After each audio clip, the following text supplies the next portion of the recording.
Pod.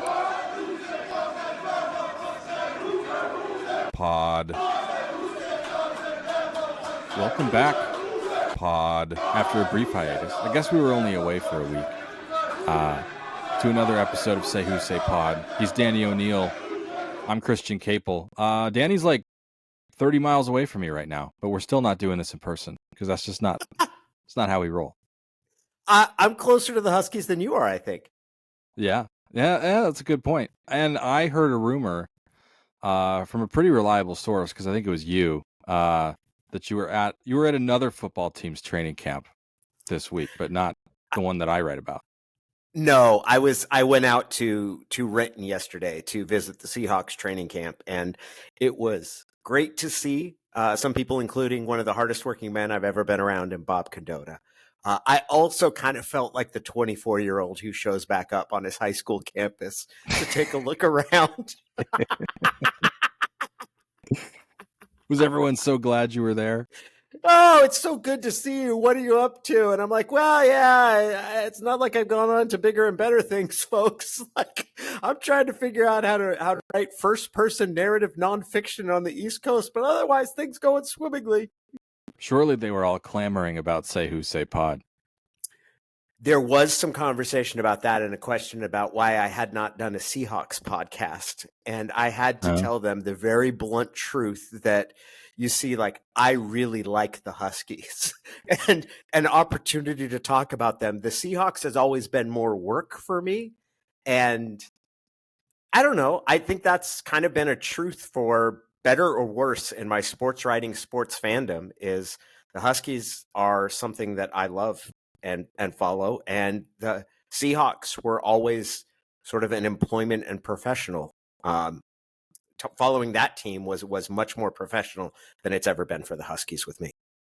I was just remarking the other day, I don't think there's enough Seahawks podcasts. So you could, that's not a knock on anybody who does them. It just seems like what do you think the fewest number of podcasts dedicated to a single NFL team is? Like, are there any that are fewer than like 6 at this point? No, not in the NFL. I mean, if you set a threshold of like how many teams, is there a team that I would think every team has a minimum of 4 podcasts that get a couple thousand downloads per episode. I think that would probably be, I would set the number at 4. Well, speaking of joining the crowd, On Montlake is on YouTube now. And it'd be awesome if you were watching this episode on YouTube. I'll plug the link. It's youtube.com/@onmontlake. You can Google it. You can probably find it at onmontlake.com at several of my last stories as I've tried to push it out into the world. So we're pleased to be bringing you this in video format for I'd say the first time. We did it once before as kind of an experiment, so technically the second time, but the first on the new channel. Now, it is a weird time to roll it out because usually I have a fairly professional microphone set up, and right now I'm talking into the earpiece of my iPhone. Yeah, Danny, so we've never posted video before. We always do this just like this with video. Danny actually has like a legit home studio setup that you'll see going forward. And as you know, if you listen to the show, you could probably hear he's talking into a headphone mic right now. But we appreciate the dedication. I'm also like, my setup, such as it is, it's a microphone and a laptop, but is not configured for video. Like, I'm in my home office that I don't have a fancy background. For a while, I had Sully, big cardboard cutout of Sully from Monsters Inc. looking over me, but my wife cleaned the room out and Sully went away. And I also realized like this, I like this microphone and the quality, but usually I'm like down here hiding. I'm trying to like sit up so I'm not like entirely obscured by it. Not that I want to show you my face, but I feel like it's a little weird if I got a huge mic screen in front of me. It is a little bit of the Wilson from Home Improvement, or are you too young for that reference? Oh no, I remember Wilson. Yeah, and he showed his face in the finale, the series finale. He did, and at one point I think he came out. I remember seeing him make an appearance, and he had a prop, like where the fence, he was holding it on a stick so he could keep it in front of his face even though he wasn't on the set, which I thought was pretty entertaining. I'll ask two things on the YouTube front. First of all, I've posted all kinds of behind the scenes practice, recruiting lounge, Big Ten Media Day stuff on there already. If you want to go check it out, I'll ask two things. One, find the page and subscribe to it. The sooner we get to 1,000 subscribers, and there's also a total like number of hours watched threshold we have to get to, which we're going to get, by the way. Early returns are very encouraging on this, and you can help us get there in order to get monetized, to be monetized, as the kids say. I'll ask two things for your assistance on that front. Find the page and subscribe to it. Very easy. It's free. So, it's not like on montlake.com, which I think is worth the money, but you do have to pay for it. Subscribe to the YouTube page. And also, if you don't have a podcast platform of choice, please watch/listen to the show on YouTube from now on. It will help us out a lot. If you do have a platform of choice, if you're locked in on Apple, Spotify, Pocket Casts, Overcast, whatever else, iHeart, I'm not going to ask you to make the switch, right? Listen to it however is easiest for you. But if it doesn't make any difference to you, if you don't care at all, if you don't mind helping us out a little bit, the more people we get listening to this thing on YouTube, the faster we'll get to those thresholds to start taking money away from Mr. Beast. So, no, I think he'll still get paid, but we could too. So we're trying to get there. One of the exciting things for me, if it becomes monetized, is that I could then potentially say things that would get us demonetized. And then I will go on a huge campaign about cancel culture and about how that we're being censored. And that can be a secondary fundraising option too. So I got some ideas to take this thing to the moon, Christian. Have we sold people? We're 8 minutes in and we have not talked about Husky football yet. I think we're really, really making our sales pitch. 2 days of training camp in the book. I've fully moved past calling it fall camp. It's not fall camp. It's July, for crying out loud. It's the summer. I have a couple questions right off the top, off the rip, as they say. Are there any fights? Do they let the Huskies fight at training camp, or is that pretty much excised? Do we see occasional scuffles? Oh, there will be fights. Not yet. I mean, they're not in pads. The first 2 days are pretty light. Jed Fish articulated as much after day one. We watched 2 spring practices from him already in last year's training camp. So you kind of know what to expect. Like, it's going to be very light, going to be very fundamental based, a lot of install, a lot of walkthrough, not much full speed outside of the drills. I think that changes Friday. I think day 3, the first day in pads, or at least shoulder pads, I want to say. I think that's when they kind of start with the 7-on-7, and you'll see some team periods in 11-on-11, and won't be full contact or tackling or anything, but it'll be, I think, a little bit more lively than what we've seen the first 2 days, just in terms of actually offense against defense. And if you read practice reports, for the most part we're focusing on when they go 11-on-11, who looks good, when they go 7-on-7, when there's maybe one-on-ones in the passing game and that sort of thing. So there's plenty to see. And I've noted all that at onmontlake.com if you want to check it out. Put together a little video of some clips from the windows we're allowed to watch from the first 2 days. That's on the YouTube channel as well. But it's been a lot of kind of get reacclimated, get settled in. I'll say this. The program, and this says more about last year than it does about 2023. Watching this team show up for day 1 of training camp feels a lot more like 2023 than 2024. That's not to suggest they're about to go undefeated and play for a national championship. I think I haven't done my official prediction yet. That will not be it.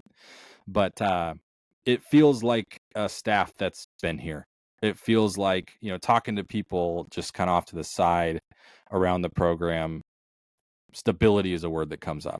Like having the roster stabilized, having everyone except for 9 scholarship freshmen, a couple walk-ons, the 2 punters, and the kicker they added in the portal here since January, and having gone through spring practice with the majority of the roster, and certainly, pretty much everybody who's going to play and be on the 2 deep.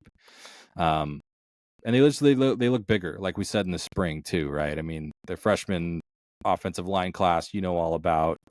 Got a lot of Landon Hatchett, Garen Hatchett, and Carver Willis when I was asking at Media Day about fastest Huskies. I'll use the word freak to describe Ontario Thompson, defensive line transfer from Western Michigan via Iowa.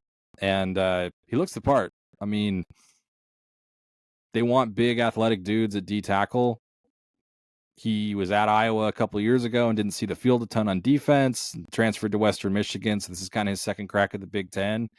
We'll see, right? But he's going to get a chance. And, he certainly has the athletic profile they're looking for in the middle. So just seems like, too, they have depth at a lot of places that they didn't have it last year. They've manufactured that via the portal. They've developed guys. They have younger guys who are ready to step in for the first time. But you look across the defense and it's like, okay, well, I mean, they could use some more experience like behind Ephesians Prysock and Takario Davis at corner.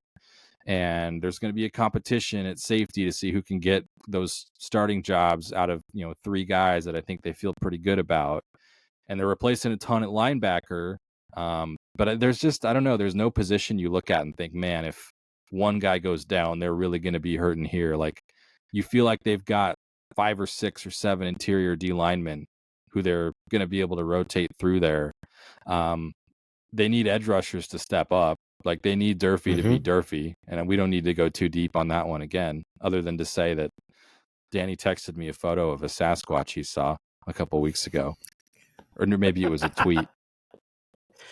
And I didn't need to ask him what he meant. But I feel like last year, the major question was the offensive line, and we knew who they were hoping to fill in or how they expected it. This year, I think that the questions for me are about roles and rotation on the defensive line, where I have sort of the most uncertainty about how much, and it's possible the coaches don't know for sure what their rotation is going to look like, who their front line, their best, when they go with their best 4 on whether it's in a make or break situation, what is their pass rush package? What does that look like? What is their goal line?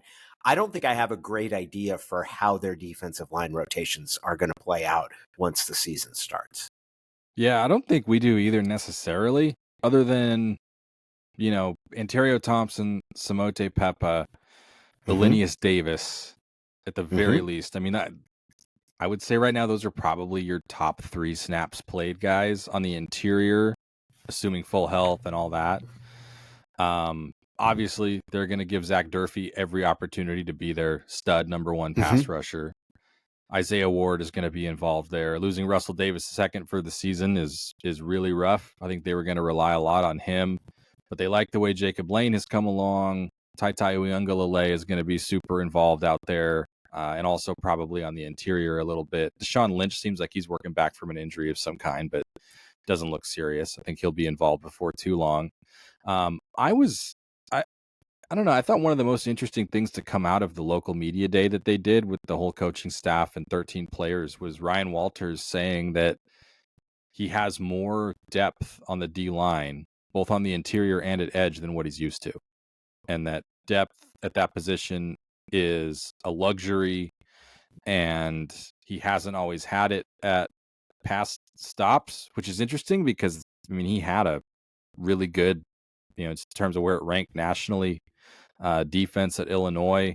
We know what kind of some of the challenges and the struggles at Purdue were last year. And so, they had some talent, they did, but you could deduce that,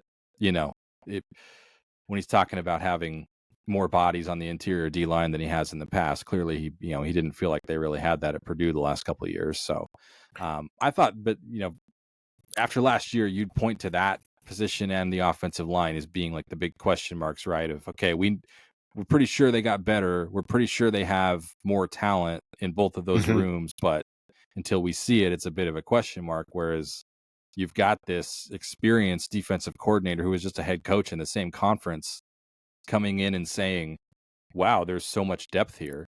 Wow, we're going to be able to roll guys through and keep guys fresh where, I haven't been able to do that at other stops in my career. I thought that was interesting.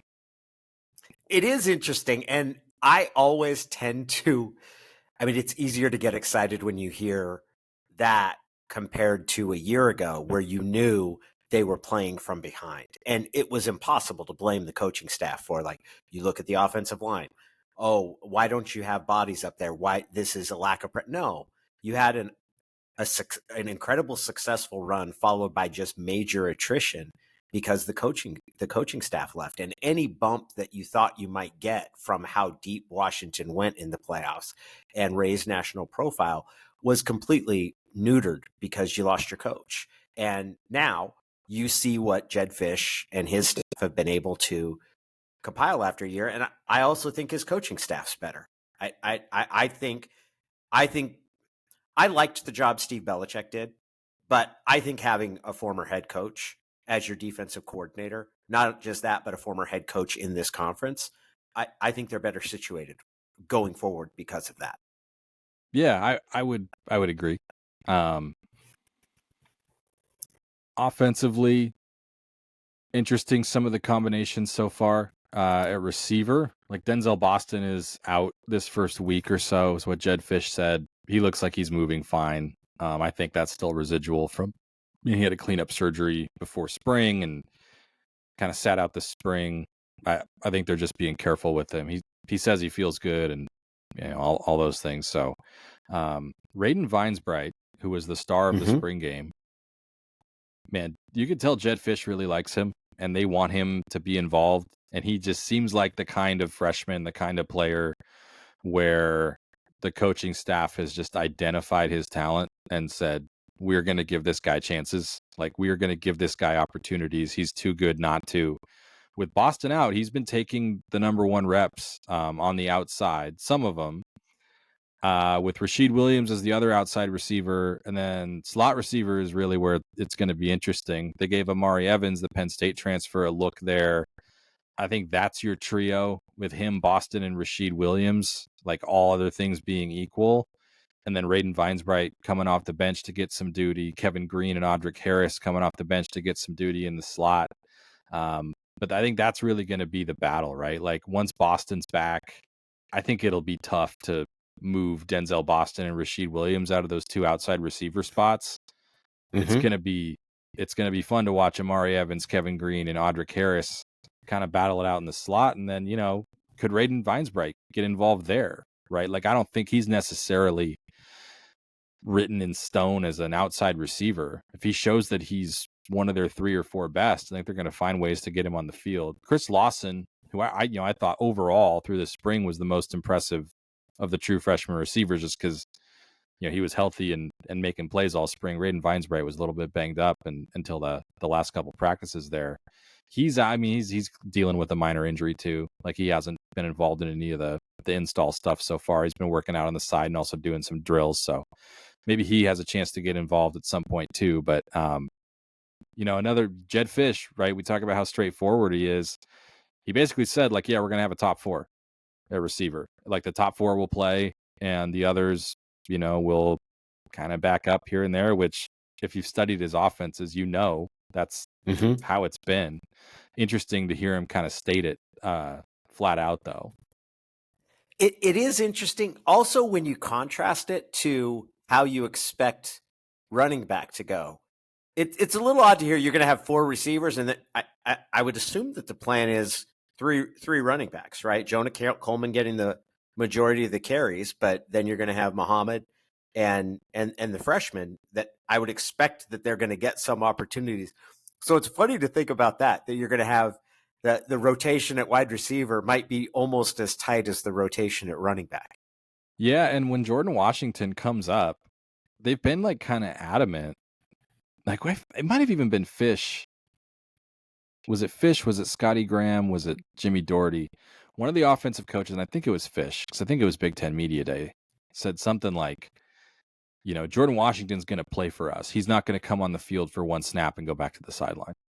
Like, they've been, and I think when you see him turn the corner and like you see what 10-2-4 speed on a football field looks like, it's really hard to want to leave that guy on the sideline. Probably harder to want to take the ball out of the hands of Jonah Coleman. And I think that a buddy asked the other day, like, hey, what are we expecting from Adam Muhammad this year?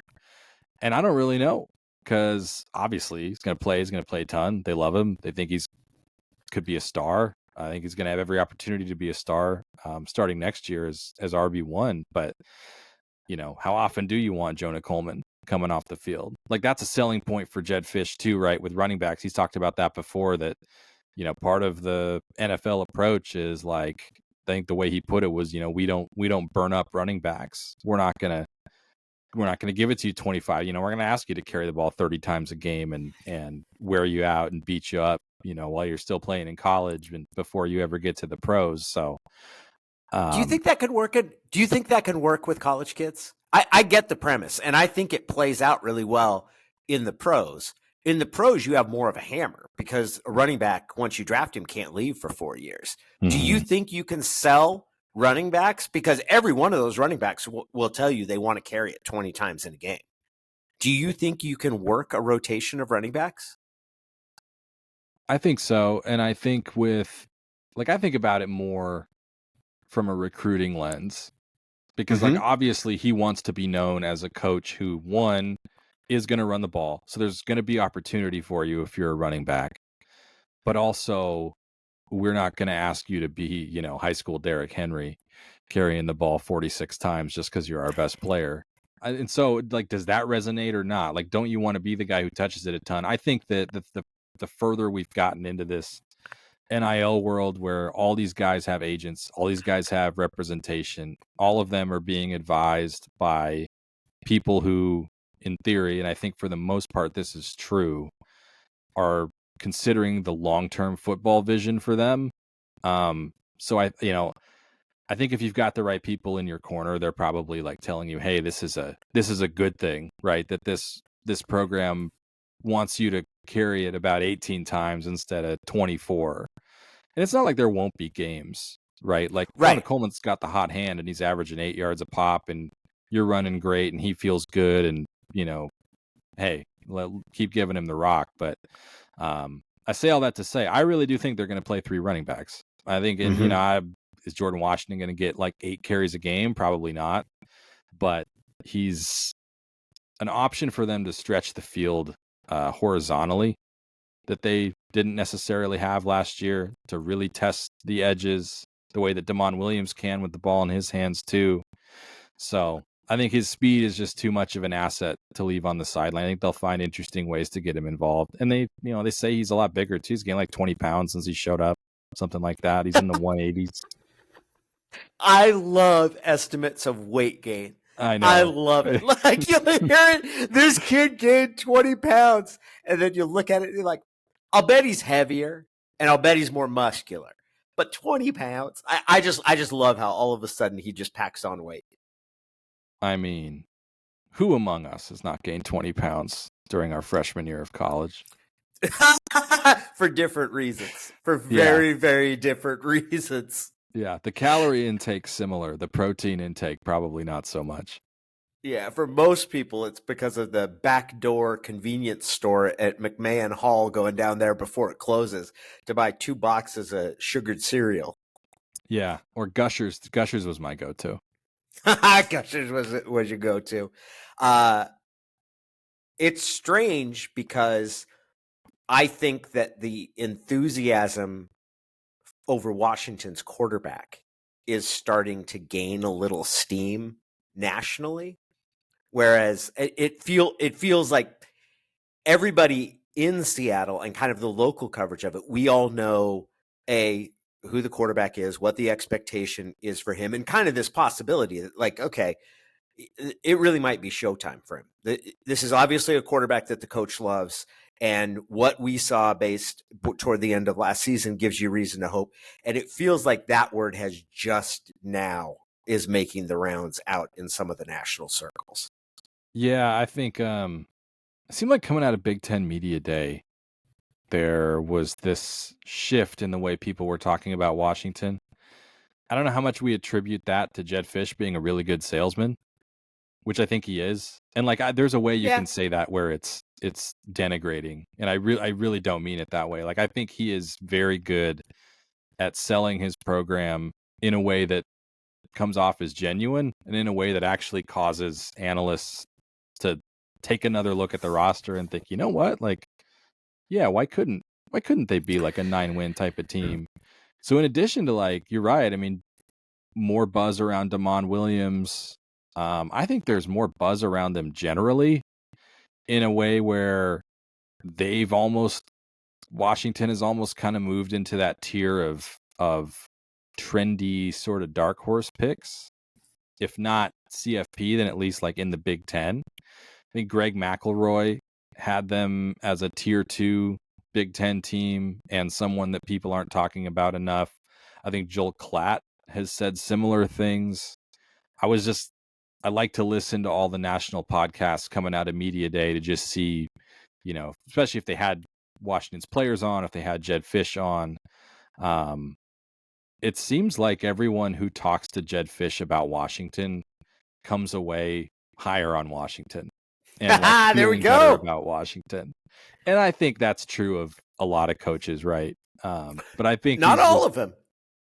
Yeah. That's I think he leans on facts, right? Like it's not like, I'm going to try to sell you on like this obvious glaring weakness actually being a strength, right? He wasn't going into those interviews in 2024 trying to convince people that no, actually the offensive line is going to be just as good as it was last year. You'll see.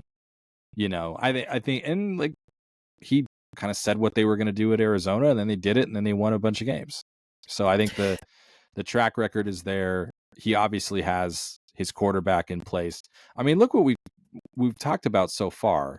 Like the offensive line is the question, but you've got a starting skill core, let's call it, of Damon Williams Jr., Jonah Coleman, Denzel Boston, probably Rashid Williams.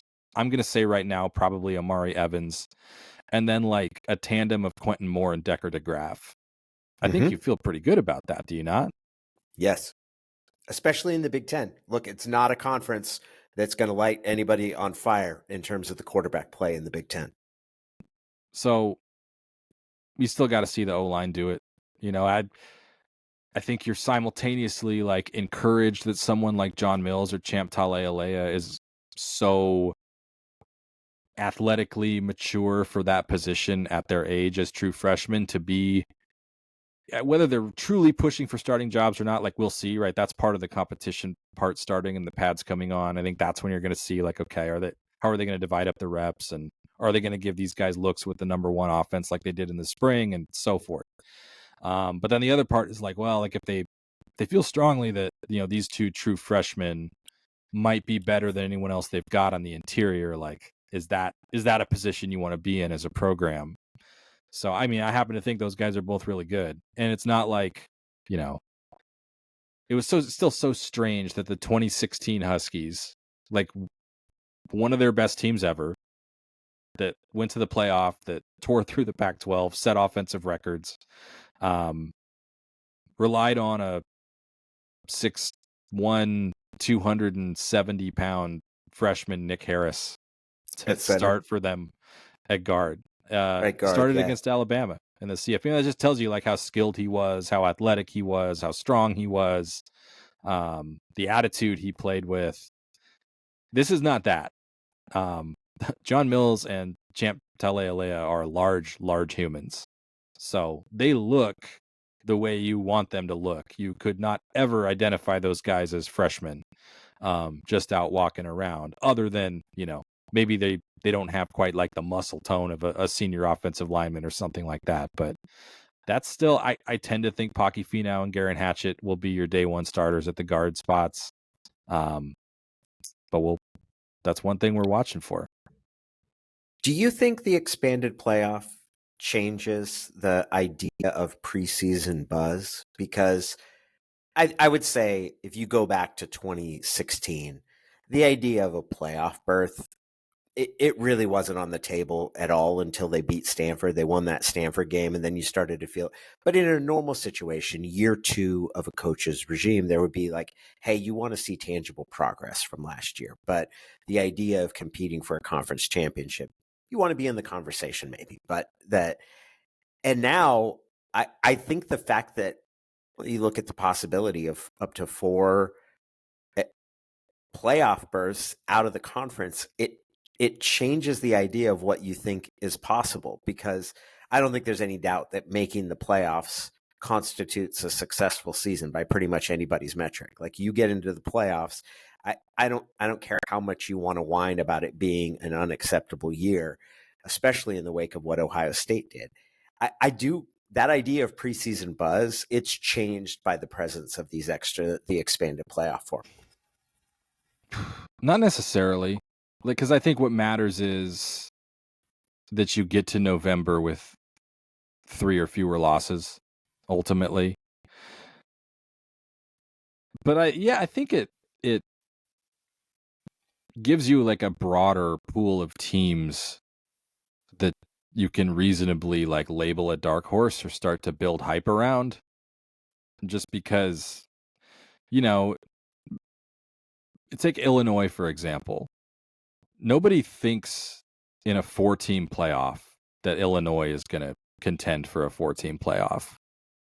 Maybe because of the schedule you might. But ultimately, like, are they going to get? Do we buy them getting past Ohio State or Penn State or Oregon in a Big Ten championship game, which you're going to have to do to go to a 4-team playoff? It's easy to identify them as a CFP dark horse, not even really a dark horse, frankly, in a 12-team field, just like Indiana last year, right? Like, yep. And in an 18-team league, like, the schedule is always going to give you 3 or 4 teams that have a way better shot than they should based on their talent profile and all these things. So I don't know that the expanded field. Yeah, I mean, I think it gives you more to talk about, right? Like, in a 4-team field, no one's talking about Washington. Nobody's saying Washington's a dark horse. No one's saying look out for Washington, other than the context of like, hey, that might be a tough game for Ohio State, or hey, that might be a tough game for Illinois. Do you think it's good for the sport? I think so. I think it's good for Big Ten and SEC teams. That's probably the right answer. It's awesome. It's awesome for the haves. Unfortunately for the have-nots. Yeah, like, I don't know. I think you got to be a pretty okay team to finish 3rd in the Big 12, but nobody's talking about who might do that. I'll be interested to see how the Big 12 evolves over time. And that it was an interesting playoff for them, with Arizona State making it, and then Arizona State making a little bit of noise.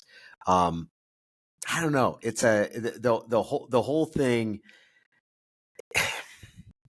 I could see the Big 12 in some years kind of being feisty about not being included on equal footing with the SEC or the Big Ten, or getting more credit than they're receiving. But maybe I'm saying that because the ACC, it hasn't had as much recently. Yeah, maybe both those conferences will end up feeling slighted, because the ACC, probably with Miami and Clemson, has the more rich recent history of national powers.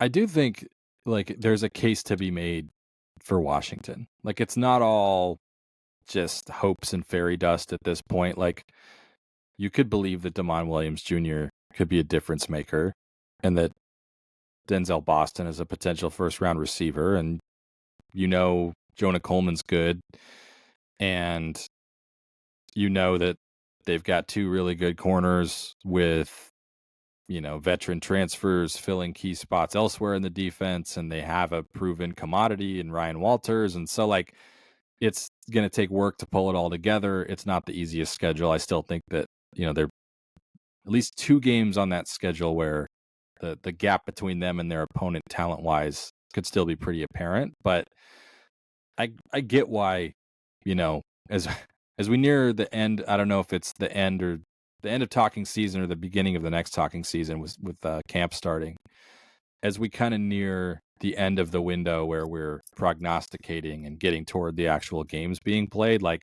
I'm not surprised we've gotten to a point, at least within the context of the Big Ten, where people are starting to like, Washington? I don't know. Jed Fisher likes his team.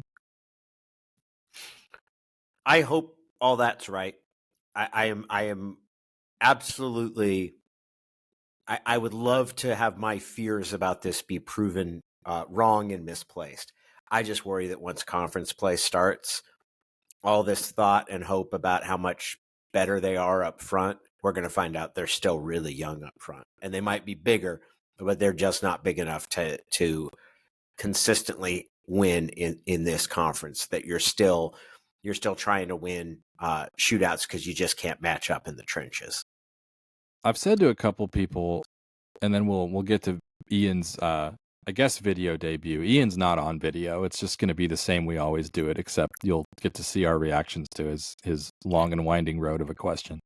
I think Washington's in like a very ideal place in terms of external expectations right now, because nobody thinks this season will be a disappointment if they don't make the playoff, which is not the case for all that many power conference teams who are perceived as being on the rise.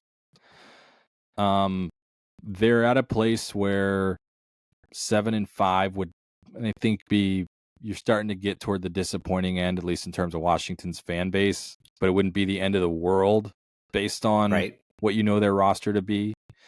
And so there's room for them to be this kind of clearly improving and at times pretty fun to watch team that still isn't quite there. And no one's going to want the coach fired, and no one's going to say, I don't know where this is going. Oh, this program's overmatched. They clearly don't belong in the Big Ten. What are we doing here? Especially because there's already some thought, I think, among people who follow this team really closely that 2026 is a lot more likely to be the year based on where the roster is now. DeMon Williams Jr. will be a junior by that point with a whole year starting experience under his belt. You feel good about who's coming up behind Jonah Coleman. I think they feel pretty good about who's coming up behind Denzel Boston. Those are two guys you lose. They feel good about young offensive linemen.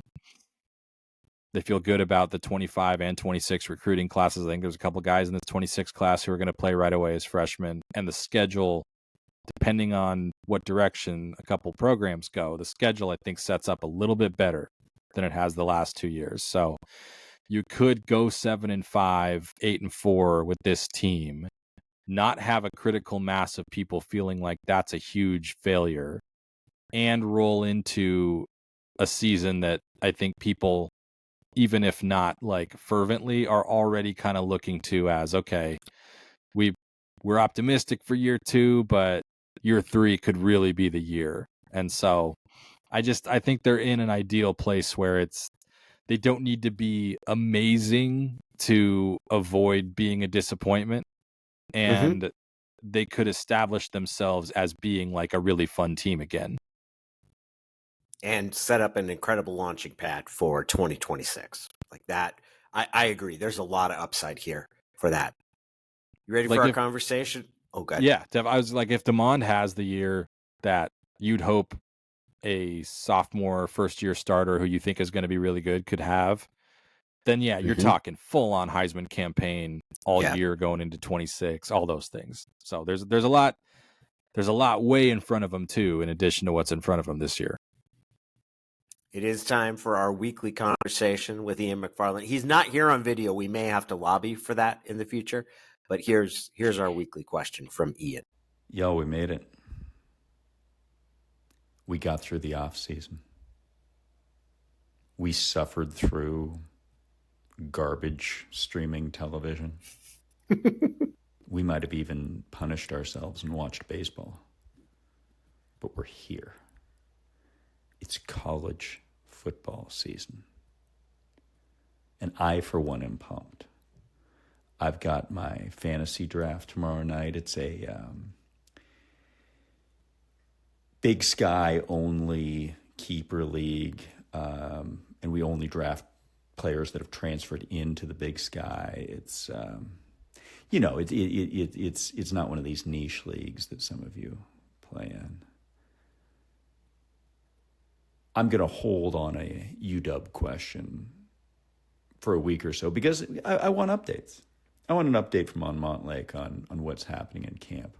I talked to my brother last week, and he said he still listens to sports radio in Seattle and says that Danny O'Neill is his favorite host, so I'll listen to it there, I guess.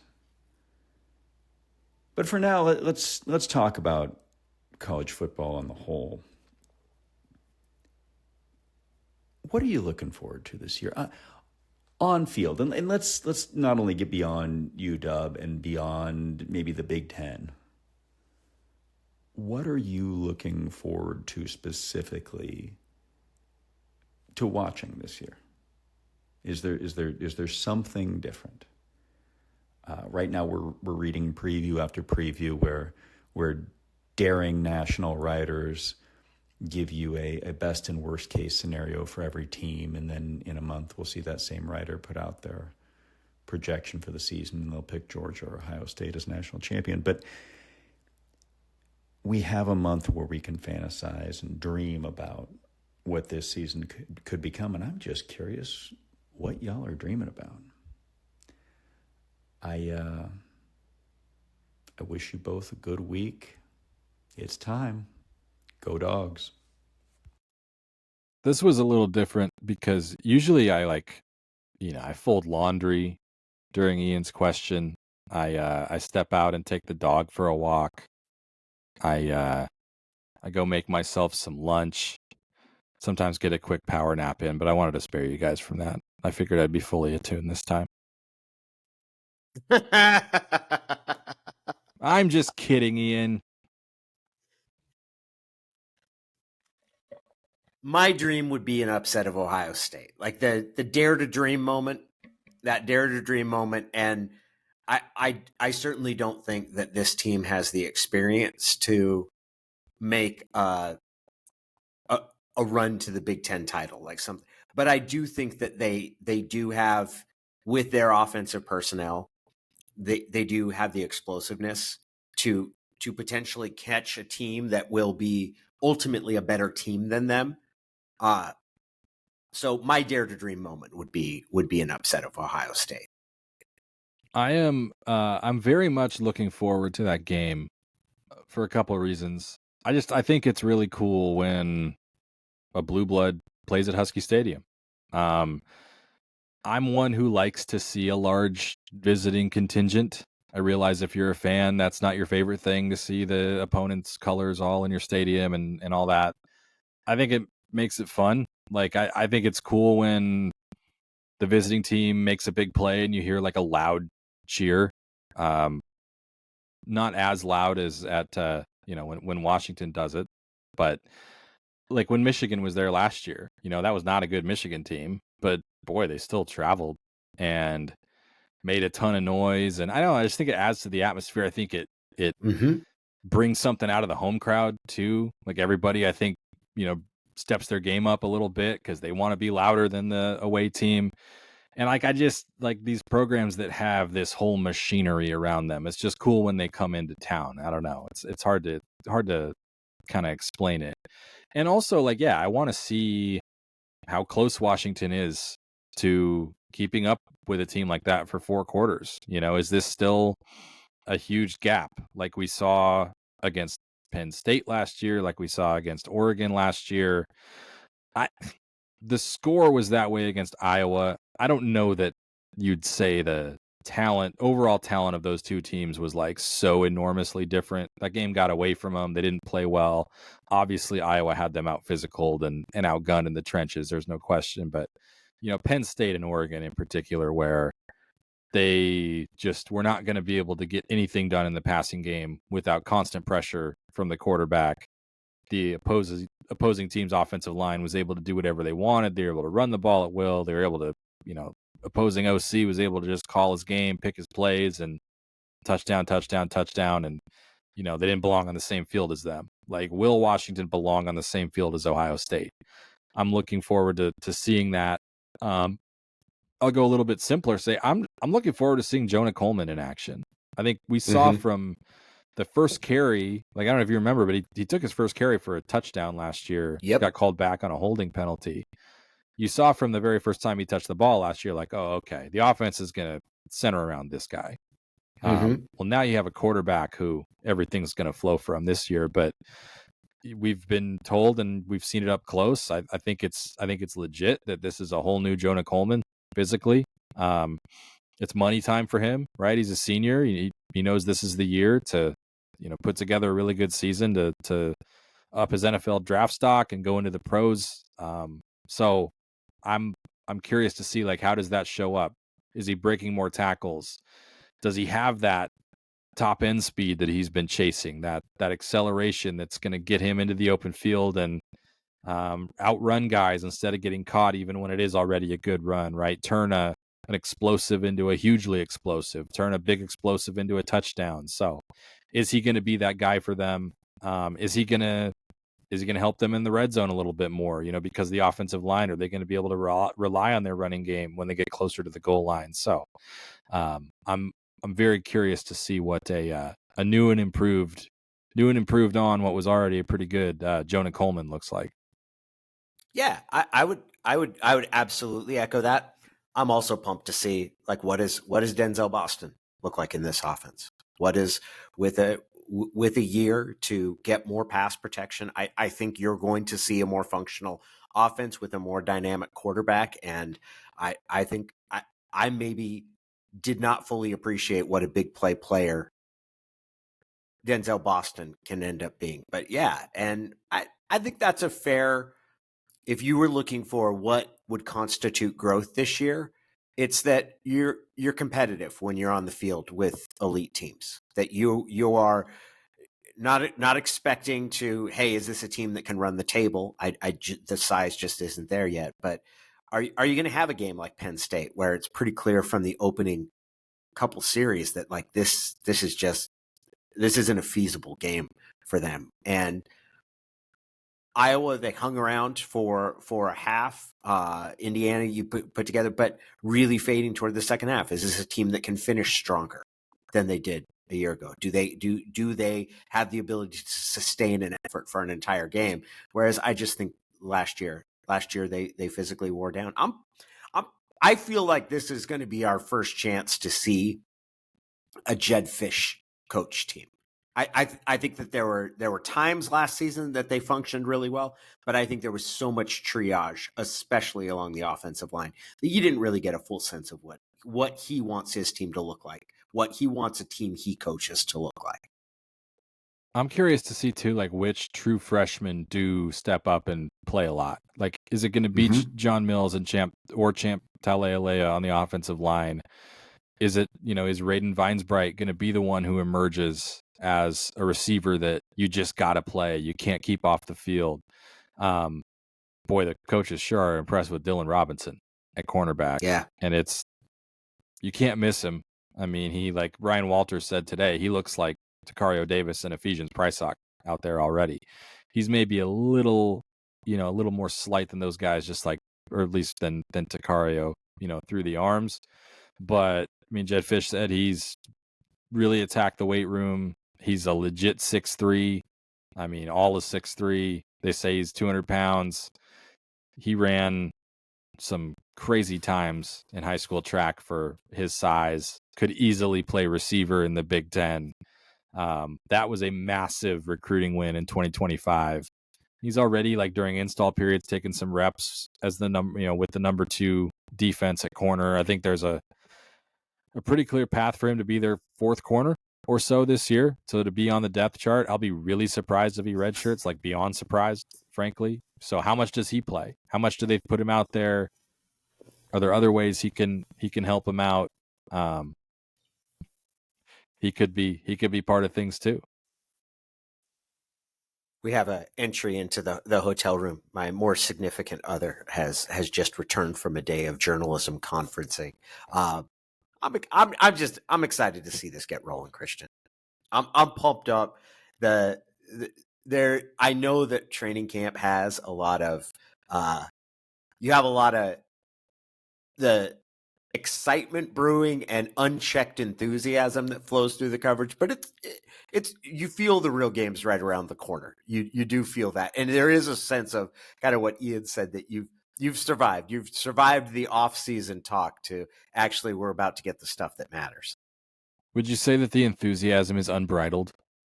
Yeah, there are no bridles on the enthusiasm. Yeah. Unbridled enthusiasm. It can't be bridled.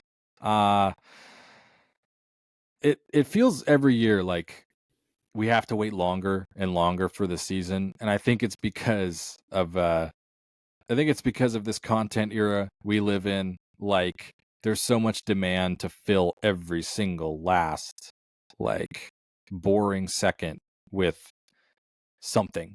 And so you end up talking about everything for so long that that window of actual games being played just feels like it's shorter and shorter and shorter every year, even though it's not. In fact, it's longer than it's ever been, and it's about to get longer when they expand the playoff again. But yeah, I mean, once we get to this time of year and it's practice with games a month away, and it's real. So exciting stuff. Keep it tuned to onmontlake.com. Please check us out on YouTube. Subscribe, like, comment, all that fun stuff. Rate us on any of your podcast platforms of choice, be it YouTube, Apple, Spotify, whatever it might be. Leave a review. Everything, every click of the button, every engagement you make helps more people find our show, which is a thing we like. I'm ready to do it again next week. Let's light up. We'll get in regular season shape. Let's do it. Best of luck. Safe travels back to the East Coast. Maybe give a wave to Husky Stadium on your way out of town. And we'll talk to you next week.